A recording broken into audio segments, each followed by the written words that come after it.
بسم الله الرحمن الرحیم.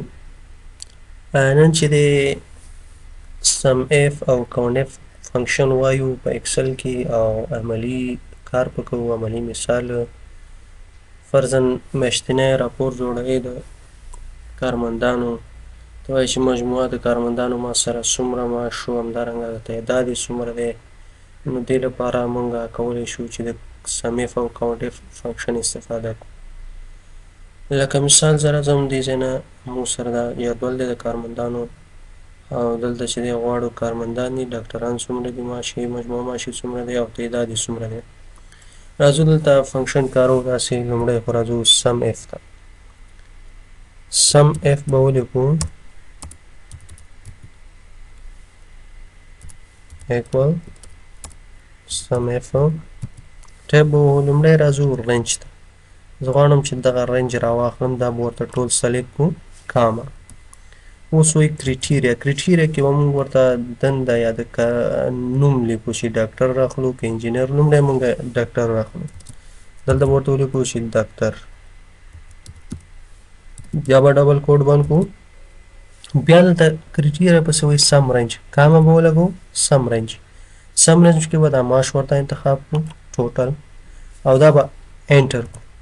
ګورئ چې کله انټر کړو دا 28,000 شو. همدارنګه راځو اوس دلته کاونټ اف فنکشن شمار وي. د کاونټ اف په واسطه چې موږ دا شمیرل کوي مساوي کاونټ، خو د شرط په اساس کاونټ اف.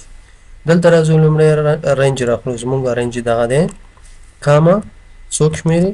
زه غواړم چې ډاکټران وشمیرم، نو دې ځای نه به ورته ولیکو ډاکټر، ډبل کوډ به پسې ولګو، انټر به ګورئ 4 ده. همداسې انجینرانو لپاره هم موږ کولی شو داسې ولیکو مساوي سم اف، او را به شو لومړی به رینج انتخاب کړو، رینج دا کاما. کاما پسې ګورئ کرایټیریا. کرایټیریا کې چې دی ورته لیکو څوک راخلو، انجینر،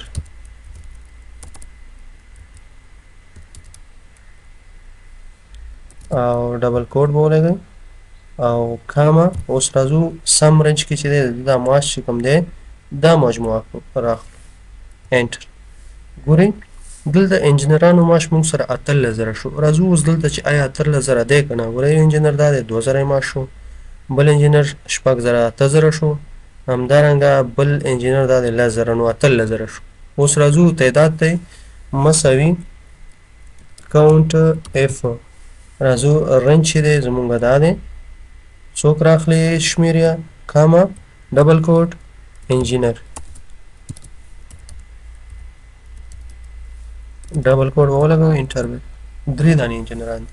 تاسې کولی شئ همدغه فنکشن چې دی داسې دې ځای نه ډرګ کړئ لاندې، خو ګورئ دلته ما 18 راغله. یا که دلته راشو دا فنکشن ډرګ کړو، دلته هم همداسې راځي. موږ به څه کار وکړو، دلته به د ډبل کلیک کړو، د انجینر په ځای به موږ ورته استاد ولیکو، استاد. دا به داسې سلیکټ کړو، سلیکشن نه بعد به دلته ورته ولیکو چې استاد. اوس به د استادانو مجموعه معاش 21,000 شو. همدارنګه راځو اوس تعداد ته. تعداد کې به هم ورته ولیکو استاد، انټر به کړو. ګورئ 3 استادان دي. همدارنګه مامورین چې دی کلیک به وکړو، د انجینر په ځای به چې دی موږ ورته ولیکو چې مامور.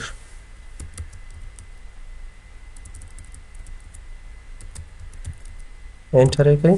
ګورئ مامور 24,000. همدارنګه دلته راځئ ډبل کلیک کوئ، انجینر په ځای دلته هم تعداد کې چې دی مامور لیکئ،